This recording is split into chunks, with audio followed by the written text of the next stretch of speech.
Hai,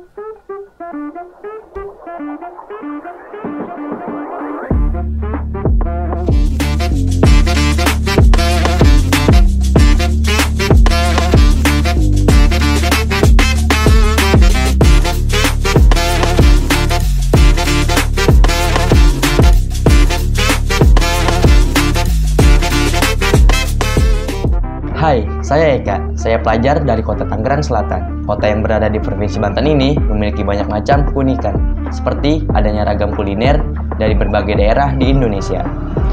Beberapa hari yang lalu, saya berburu kuliner kota ini, dan saya akan menceritakan itu pada kalian.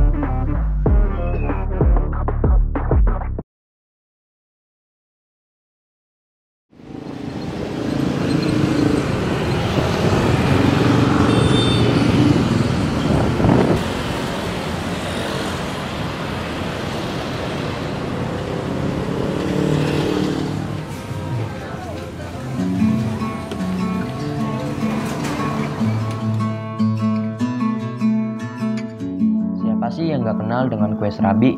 Kue khas Bandung, Jawa Barat ini sudah terkenal hingga ke berbagai daerah. Konon, kuliner tradisi Jawa Barat tersebut sudah ada sejak 1923. Dalam sejarahnya, serabi berasal dari bahasa Sunda yaitu sura yang artinya besar. Serabi sering disebut mirip dengan pancake yang berasal dari Belanda. Jika pancake menggunakan tepung dan telur, adonan serabi dibuat dengan menggunakan tepung terigu, tepung beras, dan santan kelapa. Di tengah ramainya pasar dengan pedagang buah, sayuran, dan daging, saya menemukan penjual kue serabi dengan tungku khasnya. Beruntungnya, saya dapat berkesempatan untuk bertanya-tanya mengenai proses pembuatan kue serabi ke pembuatan langsung, yaitu Ibu Carnia.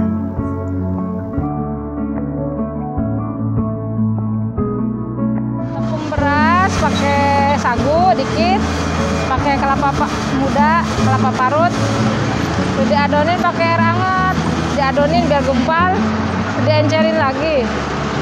Dan cuman itu aja kalau bahannya mah, pakai garam dikit.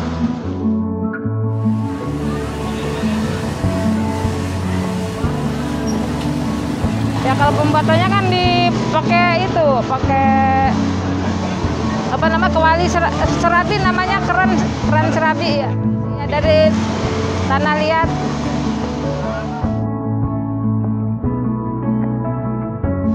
Kayaknya mengandalkan resep lama aja, soalnya banyak penggemarnya. Kalau yang inovasi baru kan udah ada yang di ruko-ruko gitu, jadi ini mah khas jajanan jadul aja gitu.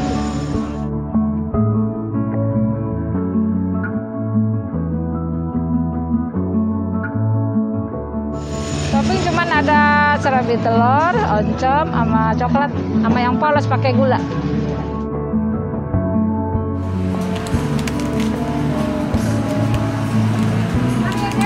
Nah, seperti itulah pembuatan kue serabi. Penggunaan keren serabi dan resep lama masih menjadi andalan Ibu Carnia untuk kue serabi buatannya.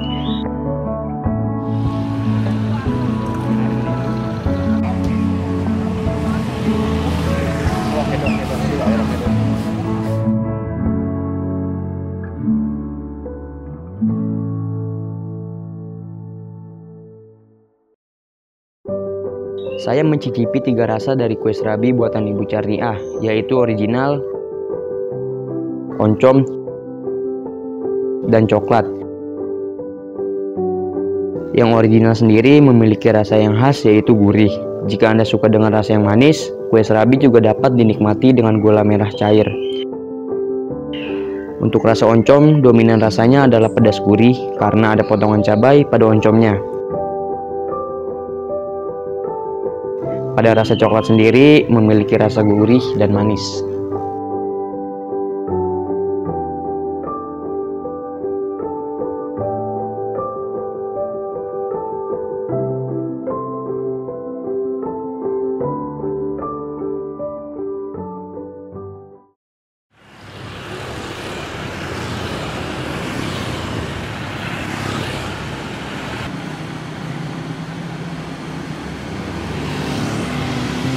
Yuk kita lanjut ke makanan selanjutnya.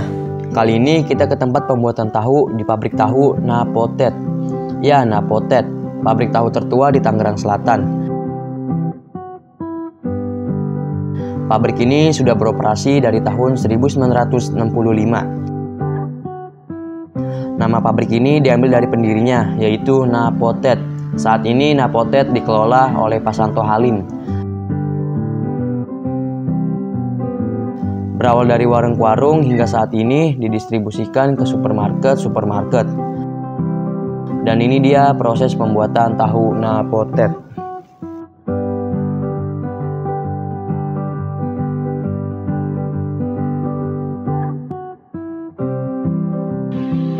Bahan tahu itu hanya dibuat dari kedelai, nggak ada bahan-bahan lain ya, kedelai.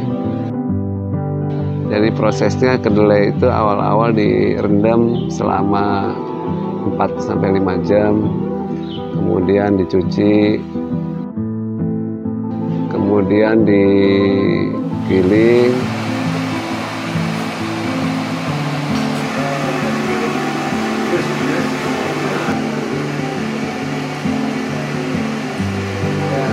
setelah digiling direbus,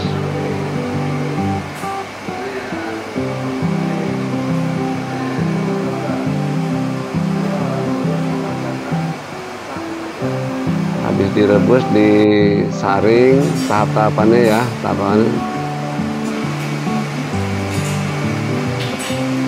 setelah penyaringan lalu tahapan berikutnya fermentasi lalu dicetak.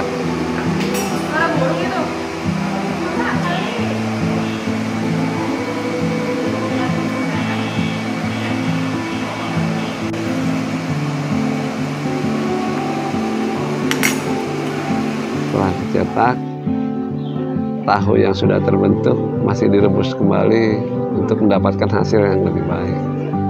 Fermentasi itu dari air kedelai, dari teknik penyaringan, lalu dikasih asam tahu. Tahu itu dibuat dari air tahu yang disimpan. Jadi dia rasa basah berubah menjadi asam. Itu perlu waktu 1 hari. Jadi asam itulah yang dicampur ke air kedelai. Itu fermentasinya.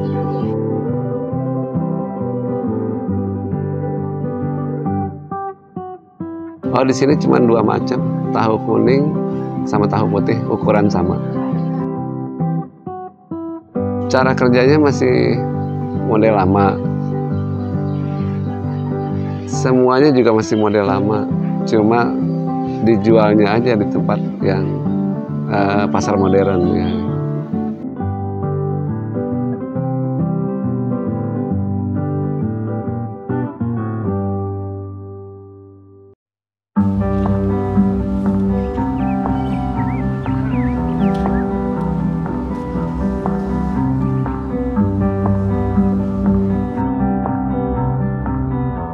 Ternyata cukup panjang proses pembuatan tahu ini. Namun proses memang tidak mengkhianati hasil. Saya mencoba menu dari tahu Napotet ini, yaitu tahu kuning dan tahu aci. Tekstur lembut dari tahu dan rasa manis dari saus kecapnya.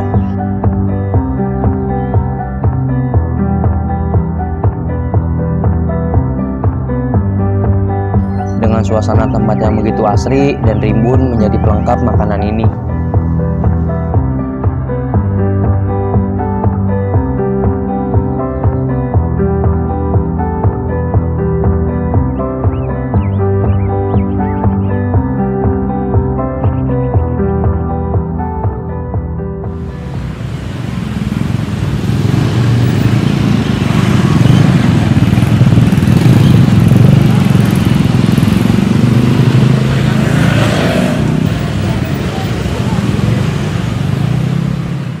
Pada malam harinya, setelah berkeliling dan makan beberapa jenis makanan, rasanya nikmat jika mencari yang segar-segar.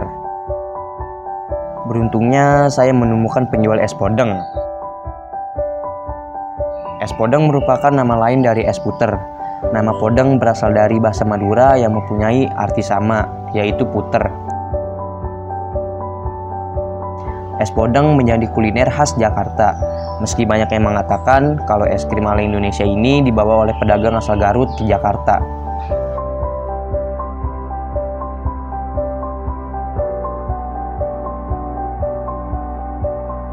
Proses pembuatannya karena saya masih manual ya, jadi itu saya puter, jadi pakai tangan aja diputer, sekelilingnya dikasih es batu, terus dikasih garam terosok, terus sampai es batunya itu di atas santan. Kalau dalam satu cup itu toppingnya ada satu roti tawar, yang kedua ketan hitam, yang ketiga ada cendol, terus ada alpukat.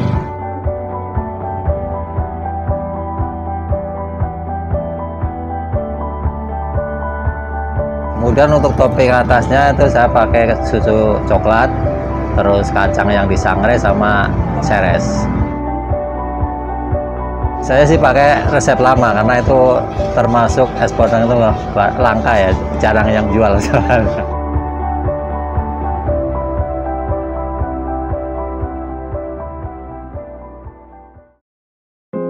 Sekilas kita lihat, es podeng ini sama dengan es doger, tapi nyatanya kedua kuliner ini memiliki perbedaan.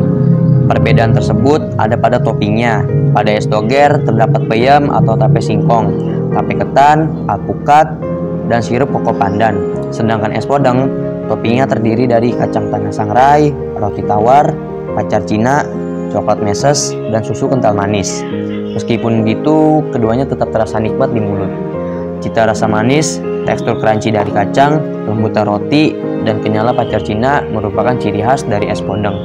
Inilah mengapa es podeng tetap diminati meskipun cukup sulit untuk mencarinya.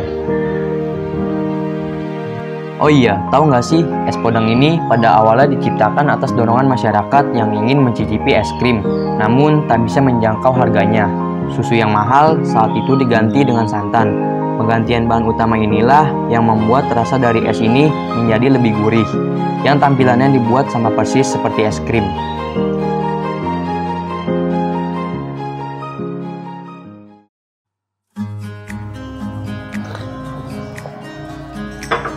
Nah, di depan saya ada dua kuliner khas Indonesia nih, wedang jahe dan kue dongkal.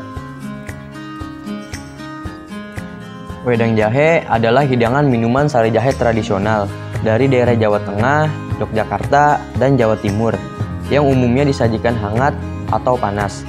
Terkadang wedang jahe juga disebut sebagai teh jahe, meskipun sama sekali tidak mengandung daun teh. Wedang sendiri adalah istilah dalam bahasa Jawa yang berarti minuman panas. Sedangkan dongkal atau dodongkal adalah jajanan tradisional khas Betawi. Pada awalnya dongkal dibuat dari tepung gaplek. Namun sejak tahun 1970-an, penjual dongkal berbahan gaplek sudah jarang ditemukan karena masyarakat mengganti bahan utamanya dengan tepung beras. Tepung beras ditumbuk halus hingga menjadi tepung, kemudian tepung beras yang telah halus diisikan gula aren dan dikukus.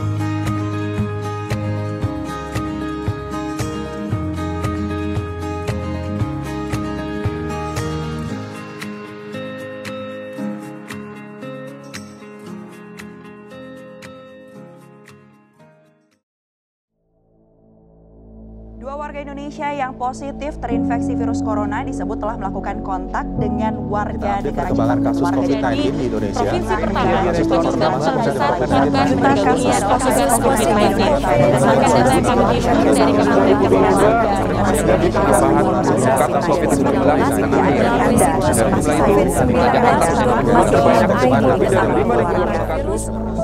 Dampak pandemi berpengaruh ke berbagai pihak, tak terkecuali terhadap pengusaha kuliner. Ada yang mengalami penurunan produksi, ada juga yang mengalami peningkatan pada usahanya. Jadi produksi biasa kita produksi satu minggu itu 6 hari lah normalnya, 1 hari libur. Sekarang saya produksi cuma 4 hari, jadi liburnya 2 hari.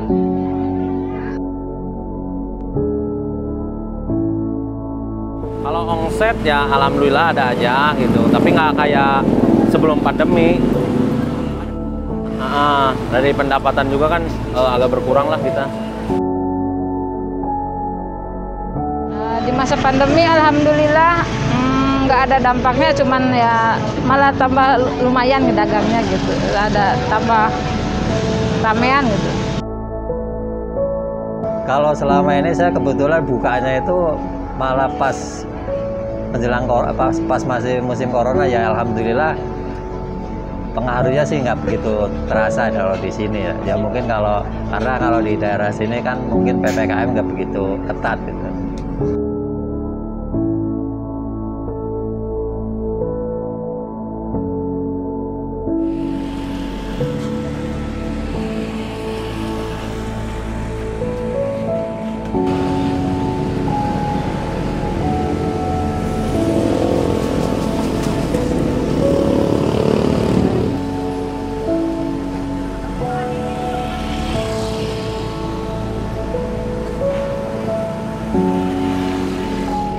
Dampak pandemi memang berbeda-beda bagi setiap orang. Pastinya saya berharap pandemi ini segera berakhir dan kita bisa berkegiatan seperti biasa lagi. Kira-kira itu dia cerita kuliner saya. Pesan saya, mari kita lestarikan budaya kita tak terkecuali di bidang kuliner. Karena itu merupakan kekayaan negara kita tercinta, yaitu Indonesia.